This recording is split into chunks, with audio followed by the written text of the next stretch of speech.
సోముడు అనగా శివుడు, ఉమాదేవి అనగా పార్వతీదేవి, స్కందుడు అనగా సుబ్రహ్మణ్య స్వామివారు. వీళ్ళ ముగ్గురు కలిసిన మూర్తినే సోమస్కంద మూర్తి అంటారు. చాలా విశేషమైన మూర్తి. సంతానం అనుగ్రహించే సోమస్కంద మూర్తులు. సంతానం కలగాలని కోరుకునే దంపతులు శ్రీ సోమస్కందమూర్తి చిత్రపటం గాని, విగ్రహం కానీ ఇంట్లో పెట్టుకుని భక్తి శ్రద్ధలతో ఆరాధిస్తే పార్వతీ పరమేశ్వర్ల అనుగ్రహం వలన సుబ్రహ్మణ్యుని వంటి తేజోమూర్తి అయిన సుపుత్రుడు జన్మిస్తాడు అని శాస్త్రవచనం. అంతేకాదు, పిల్లలు ఉన్నవారైనైనా సరే ఈ సోమస్కంద మూర్తిని ఆరాధిస్తే పిల్లలు చక్కని తెలివితేటలు, బుద్ధి కుశలత, చురుకుదనం, తేజస్ పొందుతారు.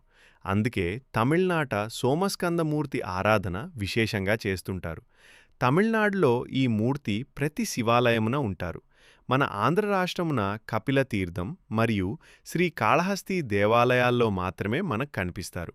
ఒక్కసారి ఈ సోమస్కందమూర్తిని గమనించండి.